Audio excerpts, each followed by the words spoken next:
Hello there, it's Mel and Jac, and we're going all the way up the Norwegian coast on the Hutigruten.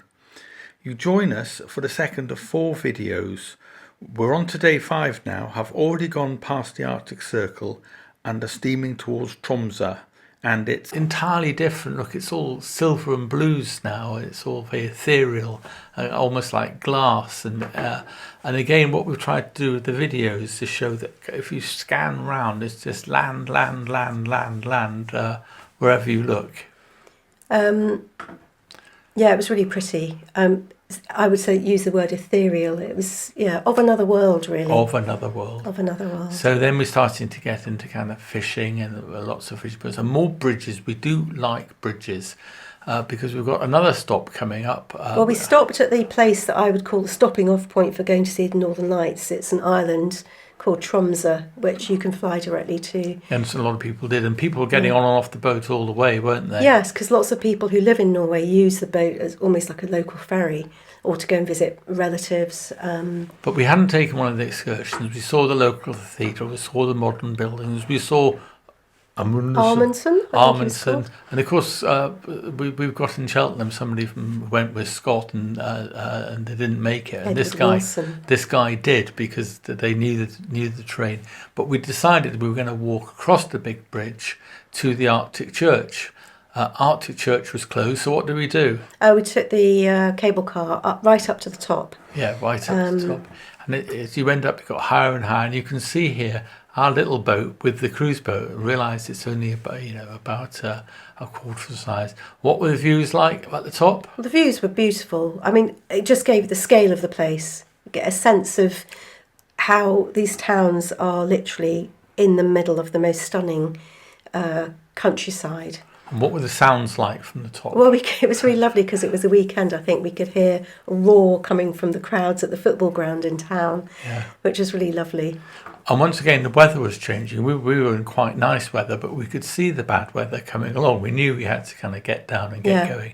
Here's Mel frolicking about on the mountain tops. We managed to squeeze in a visit to the Arctic Cathedral when we came down because there'd been a wedding earlier on, which is why it was shut. Yeah. So again, we had about 15 minutes or so to go in and enjoy it. But it looked in some ways more beautiful on the outside than the inside. It was actually very plain on the inside. We saw these little kiosks that they had everywhere. And then quite a nice church and very modern library, which looked like a Viking helmet. And what you realise is that these Norwegian towns have had some money spent on them. It's a very, very rich country, and there's some really striking modern architecture, as well as the old stuff like the town hall. And then we're off on our travels again.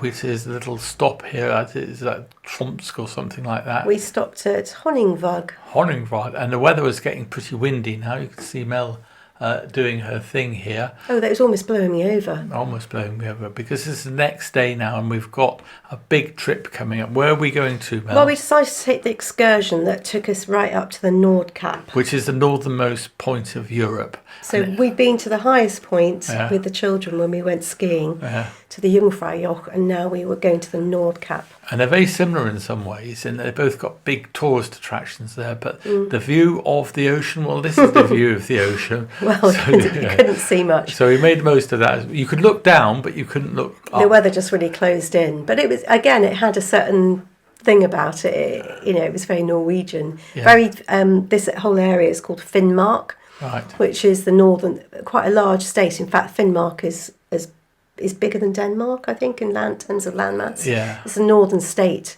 All the geography is very tundra. Yeah. Rocky, lichens everywhere. That's what the reindeer eat all year round. So we're very excited to see a reindeer on the way there. And then on the way back, we saw quite a few, really, just kind of, they're wild animals. They're kind of grazing in the hilltops as well. Well, they're left to roam wild, but they're actually herded by the Sami, who are a group of people who've been living on the land in northern Norway for well, they followed. They're the original settlers, and they're the only really indigenous people in Europe. Yes. And the Sami followed the reindeer up north, and the Scandinavians followed the elks from the south. But we got back in the boat, we saw kind of amazing cliffs starting to kind of open up. This one here is starting to look like a church. But we actually had a trip organised to see the Sami. And yes, it was a bit of a tourist trip, but it was very interesting, wasn't it? It was really interesting, and he was really charismatic. Yeah. And I loved how he sang some songs to us, and really talked about how they were trying to reclaim the language, a little bit like they have in Wales, that, you know, he didn't go to school learning it, but now all his children are. Yeah. They have their own parliament. How they use everything from the reindeers to keep themselves warm and clothed and fed and fed, everything about it. We saw their houses, both the tents and the huts. The tents they use when they move around as temporary accommodation.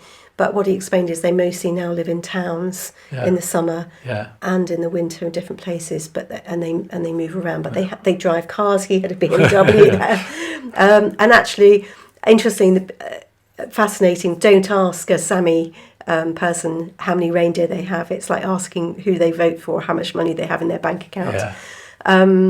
But he was clearly quite well off and well respected. So it was great. And by now we're right at the top.